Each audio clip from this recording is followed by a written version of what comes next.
Então nós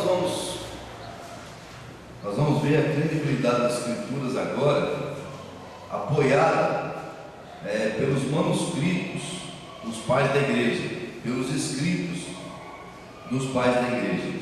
Quem são chamados pais da igreja? São homens que logo após os apóstolos, eles se envolveram na direção das igrejas, como pastores, missionários, como diáconos, presbíteros, como pessoas que estavam trabalhando na frente das igrejas. E essas pessoas começaram a escrever sobre a Bíblia. Muitas pessoas escreviam comentários, livros e muitos artigos sobre a Bíblia. Então, os textos bíblicos encontrados nesses escritos confirmam a credibilidade dos manuscritos do Novo Testamento. Por quê? Porque existe uma quantidade muito grande. Deixa eu ir, David. Existe uma quantidade muito grande de escritos relacionados aos textos bíblicos e também citações exatas dos textos bíblicos nos escritos desses homens. Assim como hoje, se você for pegar vários livros aí na literatura, você vai encontrar citações exatas de textos bíblicos. Você pega um comentarista, você pega um escritor evangélico, você pega um escritor secular que não é evangélico, ele traz citação de textos bíblicos dentro dos seus escritos. Então, os textos bíblicos encontrados nos escritos dos pais da igreja, eles confirmam a credibilidade da Bíblia. Por quê? Porque eles transcreveram exatamente o que estava escrito na Bíblia, nos manuscritos do Novo Testamento. Eu vou ler esse parágrafo aí. A credibilidade dos manuscritos apoiada pelos primeiros pais da igreja. Nos escritos antigos, o Sir David estava refletindo sobre a preponderância das escrituras nos escritos antigos, quando alguém lhe perguntou: supondo que o Novo Testamento houvesse sido destruído e se tivessem perdido todas as cópias, seria possível até o fim do terceiro século reconstruí-lo novamente a partir dos escritos dos pais da igreja do segundo e terceiro séculos? Então essa é uma pergunta: só se houvesse uma perseguição e todos os manuscritos da Bíblia fossem destruídos do Novo Testamento, haveria possibilidade de reescrever a Bíblia, o Novo Testamento, com os escritos dos pais da igreja, com as citações que estão escritas nos livros dos pais da igreja? Aí esse homem foi fazer uma pesquisa e diz assim: após uma prolongada investigação, Dali Moplin chegou à seguinte conclusão: veja aqueles livros. Você lembra da pergunta que me fez sobre o Novo Testamento e os pais da igreja? Aquela pergunta despertou minha curiosidade, e como não conhecia todas as obras, e como eu conhecia todas as obras existentes dos pais da igreja do segundo e terceiro século, comecei a pesquisar, e até agora já encontrei todo o Novo Testamento, com exceção de 11 versículos. Então o que aquele homem disse? Ele pesquisou os escritos dos chamados pais da igreja, os manuscritos dele, ou em forma de bolo ou de códice, seja lá de que forma forem, e ele conseguiu encontrar todo o Novo Testamento, com exceção de 11 versículos, que é um percentual mínimo. E eu tenho certeza que se ele listasse aqueles 11 versículos que faltavam, e ele não soubesse, ele ia encontrar no meio da igreja alguém que sabia algum deles, ou todos eles de cor. E eu tenho certeza que ele conseguiria juntar toda a Bíblia. Hoje é muito difícil, na época de hoje, destruir a Bíblia. Não é muito difícil, é impossível, porque é Deus que mantém ela. Mas vamos tirar a ação de Deus na proteção da Bíblia. Mesmo que Deus não protegesse a Bíblia nos dias de hoje, seria muito difícil destruir toda ela. Por quê? Porque hoje nós temos um mundo digital. Então você faz uma cópia e distribui para milhões ou bilhões de pessoas em questão de segundos, questão de instantes. E o que isso produz? Um acervo, um arquivo cada vez maior da Bíblia. Então a pessoa tem um computador, ela tem a Bíblia lá. A pessoa tem um celular, ela tem a Bíblia. Tem um tablet, ela tem a Bíblia. A pessoa tem um CD, ela tem a Bíblia. Tem um pendrive, ela tem a Bíblia. Ela pode guardar a Bíblia num outro tipo de arquivo. Ela pode ter a Bíblia falada. Então várias formas de arquivos. Ela tem os livros escritos, tem a mente. Se destruíssem todos os arquivos da Bíblia hoje, que não sobrasse nada, nem os materiais físicos, que são as Bíblias de papel, se nós pegássemos todos os cristãos, juntássemos, nós conseguiríamos reescrever a Bíblia com os textos que esses homens sabem de cor. Então a Bíblia hoje ela está totalmente resguardada a sua existência por toda a eternidade. E desde lá, no segundo e terceiro séculos, anos 100, 200, 300 depois de Cristo, nós temos aí, desde lá, a mão de Deus preservando as Escrituras através de citações em livros de outras pessoas. Abaixo do seu postilheiro você tem alguns dos nomes destes pais da igreja que citaram. Um grande conhecido, que é o Clemente de Alexandria, aqui, que inclusive foi morto, se eu não estou enganado, ele foi morto na fogueira, porque ele servia a Deus. Ele tem algumas citações, ele tem 1017 citações nos Evangelhos, ele tem 47 citações nos Atos, ele tem 1127 citações nas Epístolas, ele tem mais 207 citações, ele tem 1127 citações das Epístolas Paulinas, e tem 207 citações das Epístolas Gerais, e tem 11 citações do Apocalipse. E esses outros aí, Eusébio também, que é um homem muito conhecido dentro do meio evangélico. 44, 46. Os Atos 44. Está difícil de entender aí? Não, esse do 47. Tá. É porque eu vi um 7 do lado aqui. Então é 44. Então você tem a lista aí de alguns pais da igreja e de quantos versículos e textos, ou partes do versículo, ou versículos inteiros, ou até capítulos inteiros, citados nos seus escritos. Isso comprova o que? Veracidade do Novo Testamento e a confiabilidade que nós podemos ter neles, porque foram citados por muitos homens. E pegando só os pais da igreja, só faltou 11 versículos para completar o Novo Testamento. Alguém tem alguma dúvida sobre esse ponto? Agora vamos falar sobre os lecionários. A credibilidade dos manuscritos apoiada pelos lecionários. Eu vou ler um pouco da apostila e depois eu explico. Esta é uma área grandemente negligenciada.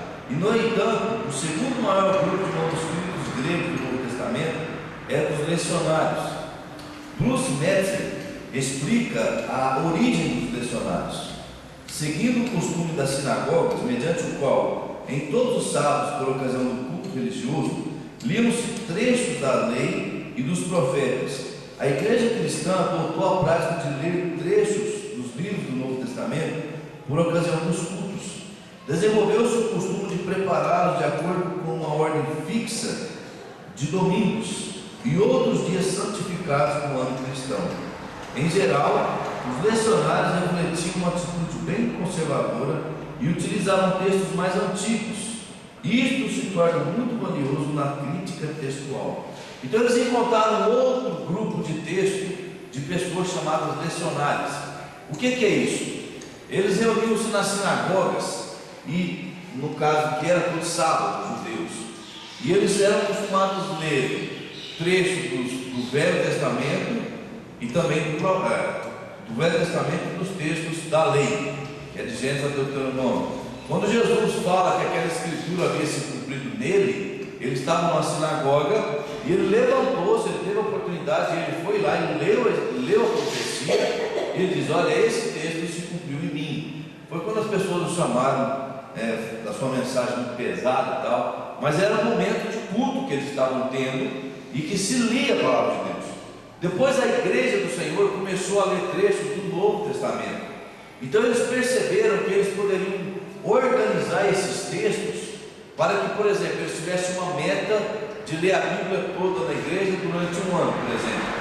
Então eles organizaram esses trechos em ordem, ou de acordo com a mensagem que seria trazida. Existem várias maneiras de se organizar esses textos. Então esses escritos deles, citando esses textos da Bíblia, agora no grego, comprovam também aquilo que nós estamos falando sobre o Novo Testamento. É como se nós, aqui na igreja, pegássemos a Bíblia, uma versão mais antiga, por exemplo, a RA, uma das versões mais clássicas que nós temos, e preparássemos, por exemplo, durante um ano, nós vamos ler os Evangelhos. Então nós fizéssemos as cópias, imprimíssemos, todo domingo, de manhã, parte de versículos, domingo à noite, mais versículos, quinta-feira, mais versículos, e nós fizéssemos um livro sobre a liturgia do culto, trazendo todos esses versículos já impressos e numa sequência para que pudesse terminar, por exemplo, no final do ano, e isso fosse guardado. E daqui a 200 anos, quando nós nem existimos mais, alguém quisesse falar assim: mas quem pode provar que esse texto da Bíblia aqui que eu tenho hoje, essa versão que eu tenho hoje, é fiel ao texto que se tinha 200 anos atrás? Aí eles podem achar isso, hoje pode achar na internet, num pendrive, num arquivo, pode achar em papel, falar: nós encontramos um escrito aqui que data do ano de 2016. Eles podem estar lá no ano de 2216, por exemplo, se Cristo não voltar. Então nós achamos esses escritos aqui datados no ano de 2016, e olha aqui, está igualzinho. A mesma Bíblia que nós temos hoje estava escrito lá. E o que esses lecionários estão nos falando? Que há quase 2000 anos atrás, eles fizeram isso, e eles conseguiram comprovar no nosso século, no século passado, a veracidade desses textos, comparando com a Bíblia de lá e com a Bíblia existente hoje. Então foram escritos que foram resguardados para que pudesse confirmar a autoridade bíblica, a veracidade bíblica dos escritos originais e das cópias. Então nós também temos os textos dos lecionários. Nós já passamos então pelo Novo Testamento, e o Novo Testamento ele tem uma abundância de cópias que provam em comparação a veracidade. Um escreveu há 500 anos, o outro escreveu há 100, o outro escreveu 200, o outro escreveu há 1000, e juntou tudo isso em comparação, por essa abundância de textos. Então se dá credibilidade aos textos do Novo Testamento. Então nós falamos do que queríamos no Novo Testamento. Esses lecionários seriam professores, Poderia ser sim, ter alguns títulos, mas eles eram responsáveis pela organização desses textos para serem lidos dentro do culto. Poderia ser várias classes de pessoas que tinham esse título de lecionários, justamente para reunir esses textos e preparar as leituras. Mais alguém? Agora nós vamos falar sobre os testes bibliográficos da credibilidade do Velho Testamento, do Antigo Testamento. O Antigo Testamento ele vai apresentar uma estrutura um pouco diferente nos seus testes. Por quê? O Antigo Testamento ele não tem a abundância de cópias que tem no Novo. Então nós vamos usar os estudiosos, os cientistas e todos usam alguns outros critérios para determinar a veracidade desses textos. Eu vou lendo e vou explicando aqui dentro do contexto. Marca a hora aqui, só para não passar. Ao contrário do Novo Testamento, no caso do Antigo Testamento, não dispomos da abundância de manuscritos copiados em data próxima à composição original.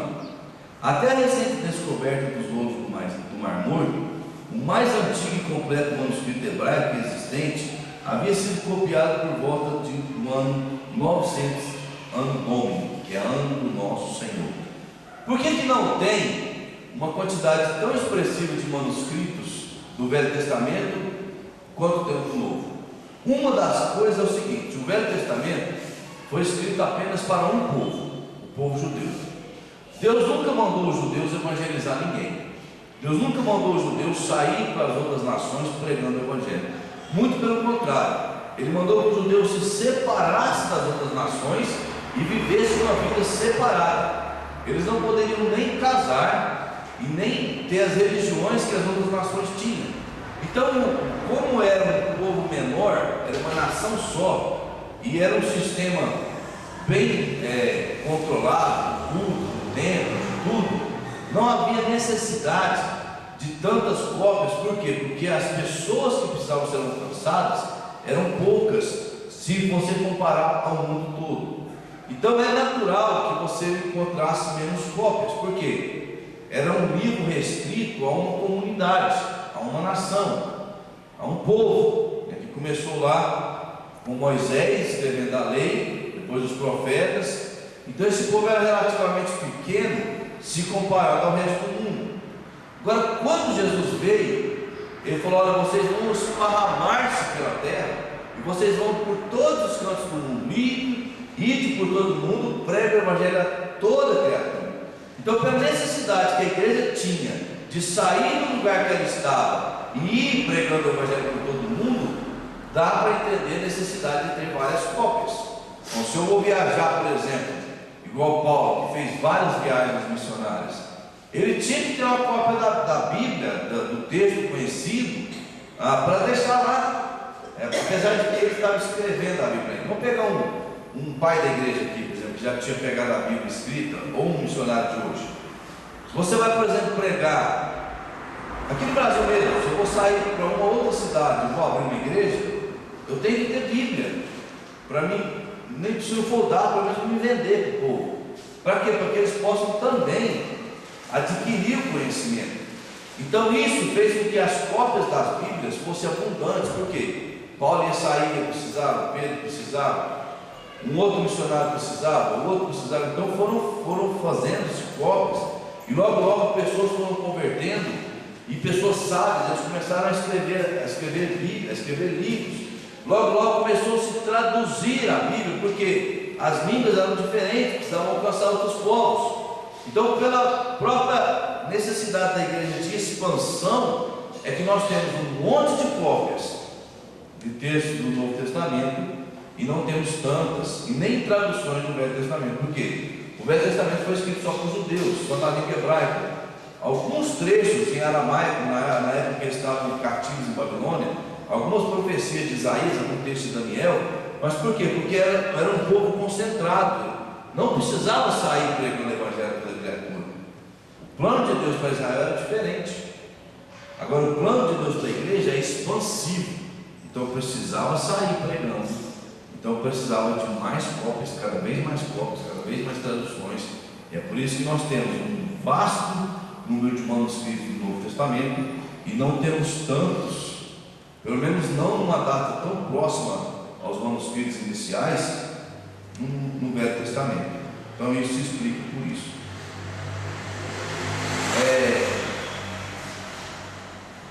Até a recente descoberta dos rolos do Mar Morto, o mais antigo e completo manuscrito hebraico existente havia sido copiado por volta do ano 900, ano Domini. Isso por volta de 400. Isso representa um intervalo de 1.300 anos. O Antigo Testamento hebraico foi completado por volta de 400 a.C., que é o texto de Malaquias. À primeira vista, tem-se a impressão de que o Antigo Testamento não é mais confiável do que os outros manuscritos da literatura antiga. Quando é descoberta os rolos do Mar Morto, vários manuscritos do Antigo Testamento foram encontrados, os quais os estudiosos atribuem datas anteriores à época de Cristo. Quando os fatos são conhecidos e comparados, surge um número surpreendentemente grande de motivos para se crer que os manuscritos que possuímos são confiáveis. Em primeiro lugar, a fim de perceber a singularidade das Escrituras no aspecto da credibilidade, é preciso examinar com extremo cuidado com que os copistas transcreveram os manuscritos do Antigo Testamento. Esse rolo do Mar Morto existiu nas imediações do Mar Morto, numa região de cavernas, uma comunidade, na região de Qumran, uma comunidade de pessoas chamada essênios. Quem que eram essas pessoas? Eram judeus que eles se separaram da sua comunidade, fizeram tipo um mosteiro, onde os monges ficam reclusos ali. Então eles saíram do meio do povo e se separaram e ficaram dentro de um território pequeno, só eles juntos. Então o que eles fizeram? Eles foram copiando, fazendo manuscritos da Bíblia, do Velho Testamento e de outros livros, e foram guardando esses livros em cavernas, dentro de potes de cerâmica, para conservar. E aconteceu que essa comunidade então se acabou e não existiu mais. E um tempo aconteceu o seguinte: um homem estava andando por ali e, por acidente, ele entrou dentro de uma caverna dessa e achou esse pote, e abriu, e ali tinha livros. E ali eles foram pesquisando em outras cavernas e eles acharam muitos manuscritos, muitos. Foi quando foi possível comparar com o que eles já tinham, e aqui eles acharam manuscritos que datavam de antes de Cristo, que iam comprovando a veracidade daqueles manuscritos que eles já tinham em mãos. Então os achados do Mar Morto de Qumran, pela comunidade dos essênios, fez com que esses manuscritos do Velho Testamento, que eram poucos, pudessem ter agora outros manuscritos, para que eles fossem comparados, para que se achasse então dentro desse texto a comparação, e muito dessa comparação, que nós vamos ver daqui a pouco, eram 100% fiéis, a maioria delas, mostrando que os manuscritos que se tinha do Antigo Testamento 900 anos depois de Cristo, e já essa comunidade foi achada não tão antigamente, eram todos verdadeiros. Então Deus preparou esse povo para que fizessem cópias da Bíblia, guardassem. Essa comunidade se perdeu, foi se acabando, aqueles livros ficaram ali guardados, e o que nos trouxe a descoberta foi que houve então textos bem mais antigos do que se tinha, que pudessem então ser comparados e também pudessem ser confirmados com credibilidade da Bíblia, então, do Antigo Testamento, no caso. Alguém quer perguntar alguma coisa? Então nós vamos ter alguns escritores e copistas do Velho Testamento, e agora a credibilidade do Velho Testamento ela vai ser muito dada pela maneira com que esses homens preparavam as cópias, o cuidado que eles tinham para que fossem fazer uma cópia. Então esses aqui eram chamados talmudistas. Os talmudistas, eles eram pessoas responsáveis para copiar o texto do Velho Testamento. Então ele começava lá em Gênesis, ele ia começar, por exemplo, seja um códice. Códice, não esqueça que é a forma do livro, ou seja um rolo ou um pergaminho de papiro ou de peles animais, seja lá o que for. Quem quiser ver papiro, lá no Center Shop está tendo uma exposição do Egito. Eu não entrei não porque eu achei muito caro, 20 conto. Mas lá de fora tem uns negocinhos interessantes, tem um papiro lá, se você quiser conhecer, vai lá, eles estão vendendo papiro, tem papiro lá de R$120 a folha. Aí não quis comprar também não, a gente procura as coisas mais grátis. Então, se quiser ir lá ver, é interessante que é o papiro feito da mesma forma que foi feito o papiro da Bíblia, que foi escrito aqui a Bíblia. Então eles iam começar Gênesis 1, eles tinham que seguir muitas regras para que o texto que eles estavam copiando fosse tipo xerocado. Hoje não precisa de tantas regras. Você pega uma máquina de xerox, põe a folha lá, e o que está lá sai cá. Não tem o que falar, sai idêntico. Mas não tinha máquina de xerox naquela época. Então eles precisavam ter um cuidado muito específico para que eles escrevessem idêntico ao que estava aqui. Então os talmudistas, eles seguiam um conjunto de pelo menos 17 regras quando eles iam escrever a Bíblia. Ele acompanha o seu postinho. Durante esse período, gastou-se grande parte do tempo na catalogação das leis civis e canônicas dos hebreus. Os talmudistas possuíam um sistema bem delicado para transcrever os rolos das sinagogas. Então os rolos ficavam guardados nas sinagogas, os talmudistas então pegavam esses rolos e eles iam agora fazer cópias. E eles tinham que seguir um conjunto de regras bem fiéis mesmo, que eles não podiam quebrar. Samuel Davidson descreve algumas das exigências que os talmudistas deveriam seguir em relação à escritura. Essas minuciosas diretrizes são as seguintes. Primeira, o rolo de uma sinagoga deve ser escrito em peles de animais puros. Então não podia matar um porco, tirar o couro e escrever, porque o porco é um animal imundo. Então a primeira regra que eles seguiam, eles precisavam usar peles de animais puros, ou seja, aprovados por Deus. Segundo, esses animais, esses rolos, esses pergaminhos, precisavam ser preparados por um judeu para uso específico da sinagoga, ou seja, a pessoa que preparava esses rolos era um judeu, ou seja, além de crer naquilo que ele estava fazendo, porque ele era um servo de Deus, ele precisava ser um judeu, ele precisava ser um perito, alguém que tivesse capacidade para preparar. Era o cuidado que eles tinham. Terceiro, essas peles devem ser presas por meio de barbantes feitos de animal puro. Então até os barbantes que amarravam esses rolos precisavam ser feitos de animais puros. Cada pele deve manter igual, cada pele deve se manter igual por todo o códice. Então se eles iam fazer um códice, ou seja, um livro, as peles deveriam ser dos mesmos animais, da mesma cor, do mesmo tamanho, da mesma espessura.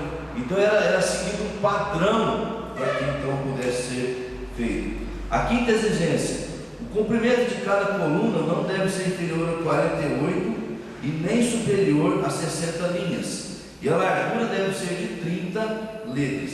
Então eles pegavam uma folha de papel. Se você contar aqui na Bíblia, você vai ver quantas linhas tem. Não contei não, mas é esse tamanho do códice ou do rolo, seja lá o que for, ele não podia ser superior a 60 e nem inferior a 48 linhas, e ele precisava ter um comprimento de 30 letras. Que no caso aqui a nossa tem um pouco mais. Sexta, deve-se primeiramente traçar as linhas de toda a cópia. Se 3 palavras forem escritas sem linha, a cópia fica inutilizada. Então eles faziam as páginas, eles traçavam as linhas, e se na hora que o escritor, por exemplo, igual a gente faz, você está escrevendo um caderno lá, escreve, você chega na última linha, aí não tem mais linha para escrever. O que a gente faz? A gente vai naquela página de branco ali, escreve lá, enche lá. Às vezes você escreve na beirada de cá, escreve assim, escreve ali. Se eles fizessem 3 palavras fora da linha, aquela cópia tinha que ser jogada fora. Por quê? Precisava manter um padrão. Sétima, a tinta deveria ser preta, não vermelha, nem verde, nem de qualquer outra cor, e deveria ser preparada de acordo com uma fórmula específica. Então a tinta só era preta e eles tinham uma fórmula específica de preparação daquela tinta. Se fosse uma tinta vinda de outro lugar, por exemplo, acabou a tinta, não vou ali no mercado comprar. Não pode. Nós temos que fazer a tinta e a fórmula tem que ser nossa. Isso é um cuidado para talvez não apagar, não borrar, seja lá o que for que eles tinham a escrever. O oitavo, isso. Deve-se fazer a cópia a partir de uma cópia autêntica da qual o transcritor não deve se desviar de modo algum. Então eles precisavam de uma cópia autêntica, e essa cópia precisava estar ao alcance do transcritor todo o tempo. Ele não podia se desviar a atenção dela de modo nenhum. Nono, não se deve escrever nenhuma palavra ou letra, nem mesmo o iode aqui é um Y, de memória, isto é, sem o escriba vê-lo diante de si. Então vamos supor que eu estou escrevendo o livro, o capítulo 3 de João. Aí chega no João 3,16, que todo mundo sabe de cor, mas não vou nem ler isso aqui, eu sei de cor, eu vou escrever. Ele não podia. Nem um Y poderia ser escrito se ele não visse antes de escrever. Então vamos supor, ele ia escrever um Y ali, ele tinha que olhar aqui na cópia, ver o lugar que o Y estava certinho e ali escrever. Ele não podia escrever nada de cor. Um ponto que ele fosse colocar, tinha que olhar. Para quê? Para ser mantido 100% confiável aquela cópia. O 10º. Entre cada consoante deve haver um espaço de um fio de cabelo ou de uma língua. Até ele tinha que talvez ficar com o fio de cabelo aqui, né? Quando ele fosse medir, ele colocando. Com o tempo ele treinava e ele conseguia fazer isso sem medir. Mas existiam regras bem criteriosas. Para quê? Porque as cópias ficassem iguais. A 11ª. Entre cada novo parágrafo ou capítulo deve haver uma largura de 9 consoantes. 12. Entre um livro e outro deve haver 3 linhas. Então acabou de escrever um livro, solta 3 linhas e começa a escrever de novo. Vai começar um capítulo novo, não precisa trocar de linha. Deixa o espaço de 9 consoantes e começa na frente. Então era um padrão a ser seguido. O 5º livro de Moisés deve terminar exatamente no final de uma linha, mas com demais não é possível. Então, Deuteronômio tinha que terminar no final de uma linha. Se ele terminasse no meio, tinha que pegar aquela prova e jogar fora. Pelo menos aquela folha, né? Se ele terminasse no final, estava certo. Os outros livros não tinham essa necessidade, era só o livro de Moisés. Por quê? Porque a lei era um conjunto que era a lei de Moisés era a lei dos judeus. Se você fosse no tribunal judaico, por exemplo, você seria julgado segundo esses livros da Bíblia aqui, ó, porque era a lei deles. Então a lei de Moisés era usada nos tribunais para julgar as pessoas. Então era por isso que se tinha um carinho especial por ela, e ela deveria estar em destaque ali dentro dos manuscritos. 14. Além disso, o copista deve estar vestido de traje judaico de couro. Ou seja, para ele escrever a Bíblia, ele não podia amanhecer lá na casa dele, pegar uma bermuda, um vestido, uma regata, um chinelo e sentar lá na casa e falar: vou escrever a Bíblia. Não. Ele tinha que usar um uniforme.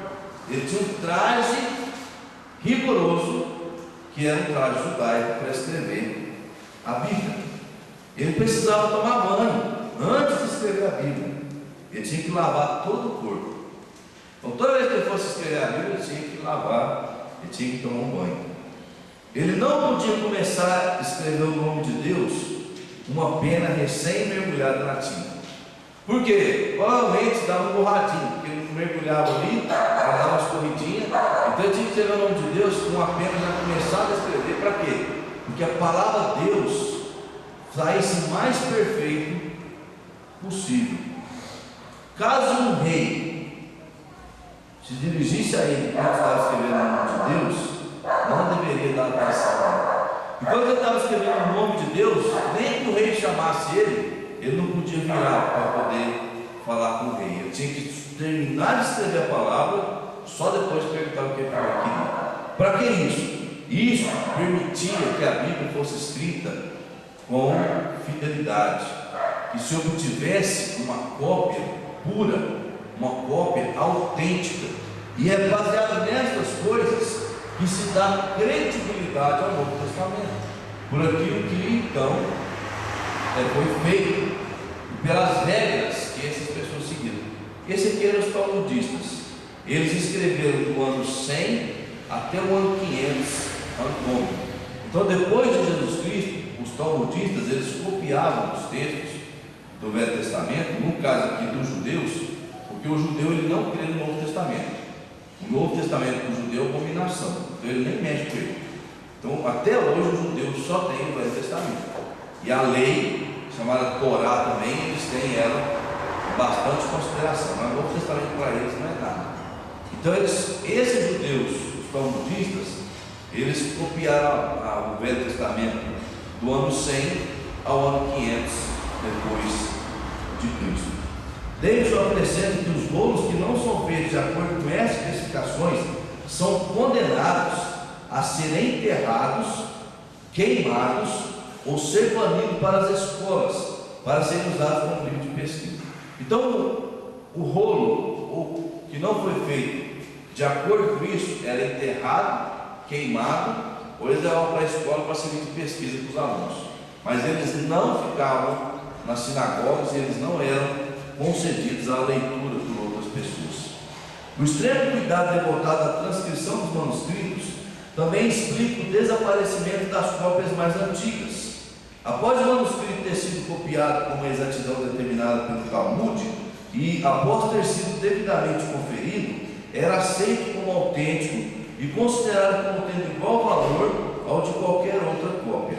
Sendo todos igualmente corretos, a idade não significava vantagem para o manuscrito. Ao contrário, a idade era positivamente uma desvantagem, pois com o decorrer do tempo o manuscrito estava sujeito a tornar-se ilegível ou a sofrer algum dano.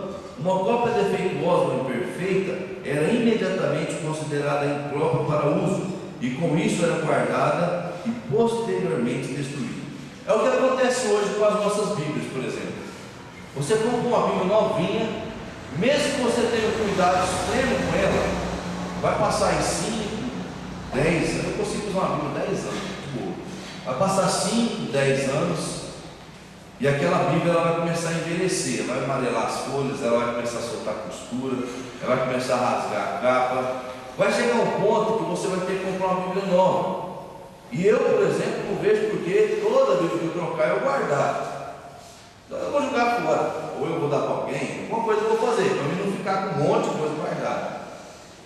Então assim acontecia com os manuscritos. Foi ficando velho, foi ficando apagado, foi ficando enrugado, amassado. E eles perceberam, olha, esse manuscrito aqui está na hora de ser substituído. Então eles começaram a escrever outro. Quando acabava, eles pegavam aquele velho e jogavam fora. Então eles tinham um novo. Então esta é uma das razões porque não se tem tantos manuscritos no Velho Testamento. Por quê? Porque como eles sabiam, eles tinham total segurança que a cópia era fiel, eles pegavam e jogavam fora. Dava para alguém, enterrava, queimava, porque eles tinham uma cópia nova. Então, é por isso que não se tem tantos textos do Velho Testamento. Por essa razão, a essência de cópias bem antigas da Bíblia hebraica não precisa causar, aliás, por essa razão, a ausência de cópias bem antigas da Bíblia hebraica não precisa causar surpresa ou inquietação. Se às causas já mencionadas acrescentarmos as repetidas perseguições, implicando destruições de muitos bens sofridos pelos judeus, estará satisfatoriamente explicado o desaparecimento de manuscritos antigos, que poderá ser aceito, e poderá ser aceito que os manuscritos remanescentes preservem aquilo que afirma preservar, a saber, o texto maçorético, que é o texto hebraico padrão que nós temos hoje.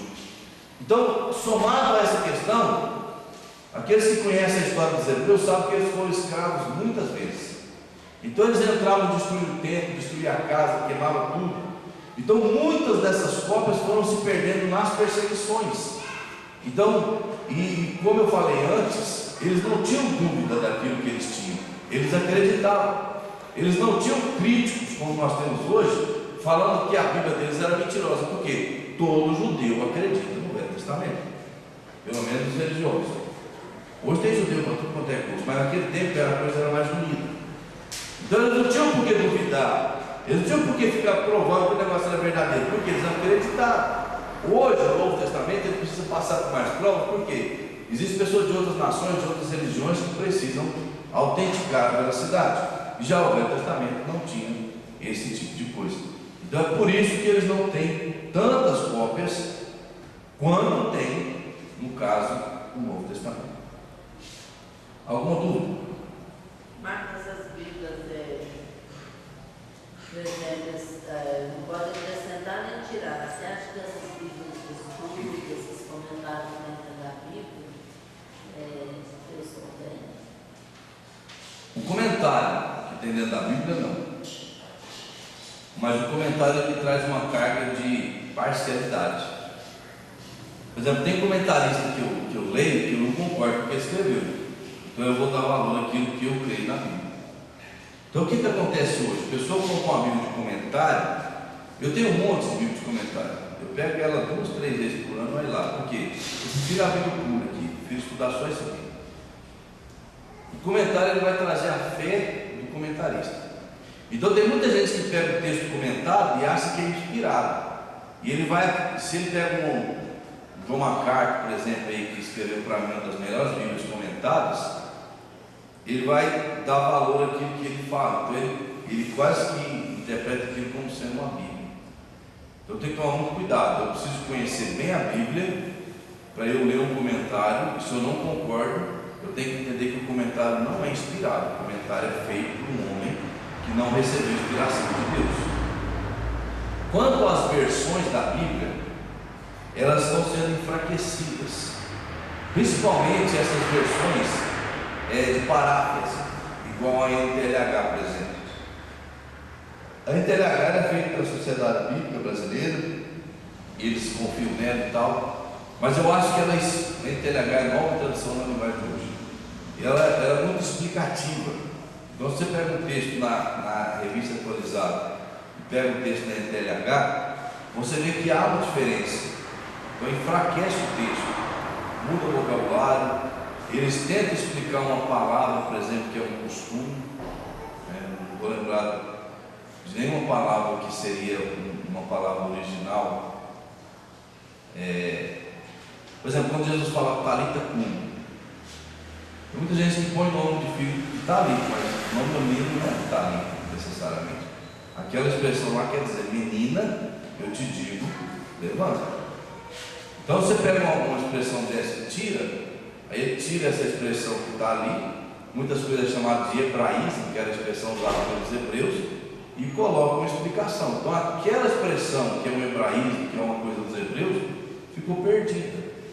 Então você já tem uma deteriorização do texto original da Bíblia. Tem um texto também lá, Jesus fala, perdoar 70 vezes 7. Eu contei uma Bíblia, não sei se é na versão, hoje, 7 vezes 7.